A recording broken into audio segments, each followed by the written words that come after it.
Okay, this is I think part 1, 2, 3, 4 or so. I just wanted to finish this up really quick, because I'm gonna be working on this Grammy stuff later, and trying to get this schoolwork done. I can't type really very much. I'm gonna have to probably go to the hospital because I have some kind of pinched nerve or something in my arm, in my shoulder.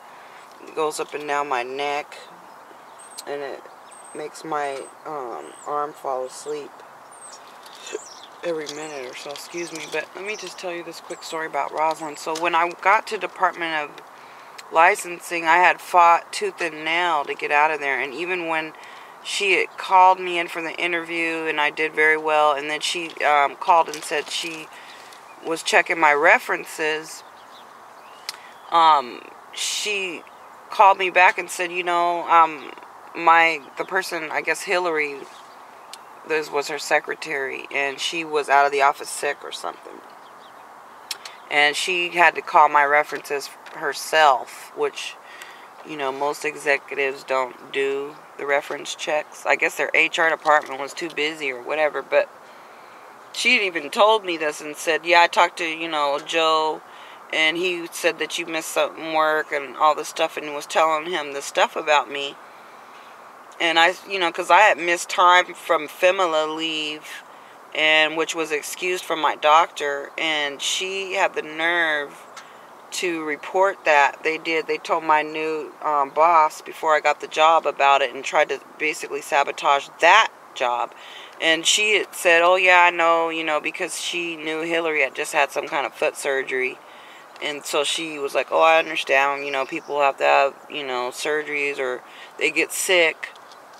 So, I'm going to let you slide or whatever. I'm going to give you the benefit of the doubt. And I think she really never really liked DSHS, and it was just kind of like taking one of, their good employees, and she liked to get them on that. So, and it was just a temporary job that could have turned into permanent.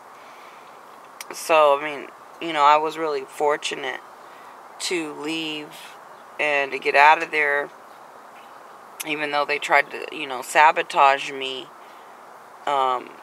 But once I got over there, was a lot of problems, and I recall they were hiring for this position, and they were interviewing, and then I remember Rosalund had called, and she was asking about one of the candidates that she had recommended, and I guess it was some African-American person, and I recall hearing them, talking about it, and saying, how they didn't want to talk to her or whatever, and they weren't going to hire the person, and saying derogatory stuff and being discriminative and racist. And I immediately contacted her, talked to her about it, and sent her an email and told her, the situation there and how things were really bad and how they were discriminating against minorities, and I could use her help and stuff. And I was going to try to use her as a witness as to, when she had called, and then how I witnessed what happened, the conversation. But it never manifested. She did follow up. She ignored me. And, they just dismissed my case, Judge Murphy, because Rob McKenna had it dismissed. So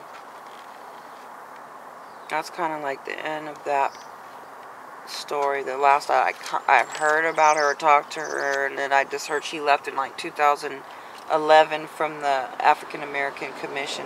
So I'm not sure where she's working now, but I know she did work at Employment Security before, so she might be headed back over there.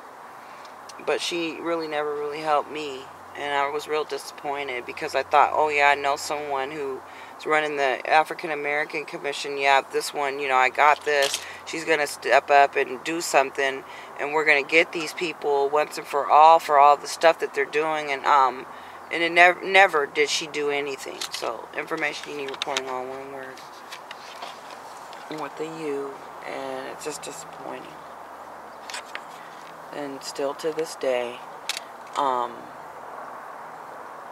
she's probably living in a mansion, high life, living like a king, a luxury lifestyle, higher quality, got promoted and catapulted to the top for shutting her mouth, not reporting what was going on, not reporting how, they're coercing people into sex slavery, escort services, and she didn't stand up for anyone. So, I used to want to be like her, and I looked up to her, but now, you know what? I'm glad that I'm not.